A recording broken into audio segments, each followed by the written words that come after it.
So this tutorial is on what is a quality photo. So you're going to be taking a lot of photos this semester for this course because I need to see your artwork.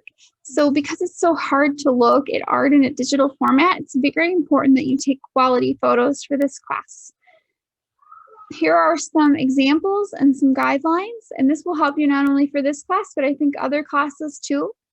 So the first thing is to take the photo from the top of your artwork. So look at me on the screen for a second. I'm going to stand up and I'm going to put a notebook right in front of me here.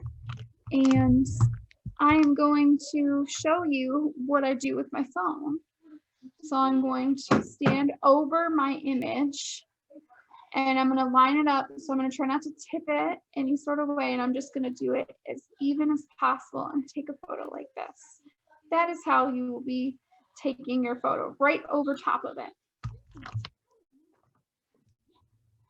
So the second part is to try not to take the photo in an angle, like I just said, but I'm going to stress that for you even more. I went too far, didn't I? Okay. Use good lighting. If it is too dark, it will not properly translate. So pick a well-lit spot in your house that won't create a glare. And try to avoid blurry or dull images and make sure that your colors are vibrant. So here are two non-examples. Although they look like they might be okay, they've got some problems. The one is too dark. And this is a sketch that I did in my sketchbook a while back, and I haven't shown it. It was fun. So, and then the second image there, it has a blue tint, and it's not true to the real colors of the artwork. So it just kind of doesn't represent what it's supposed to. The second ones are also non-examples. Oh, look at that. My X didn't overlap. So the one, this image here, this is taken from an angle, so it's really hard to see the details, and you can see part of my desk too, so it's just not working. And then the second one has a finger in it, and you can't see the entire portrait. So here we go. Here is my best example. It's well lit. You can see the colors really well. I'm looking at it on both of my screens here, and the colors look great.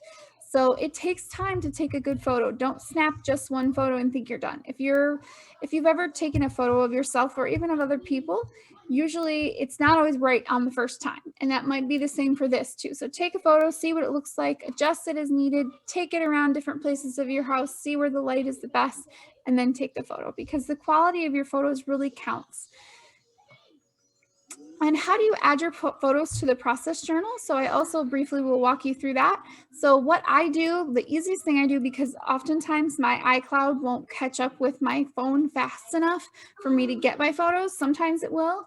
I have a MacBook, but sometimes that I'm impatient, and the easiest thing to do is just go on my phone, go directly to my photos, and click on the photos that I want to use in the presentation that I'm doing. Email them to myself, to my school email, and then once I get them, I'm going to do the rest of these steps here, which is to open the slideshow that I want to put it into, which in your case will be the process journal. And then I will drag the photo from my desktop to the presentation in order for it to, so I'm going to drop just a random photo right now. You can see the little plus sign appears. And this is just a library resource that I had, but here it is in there, and I can change it however I want. I just dragged it from my desktop.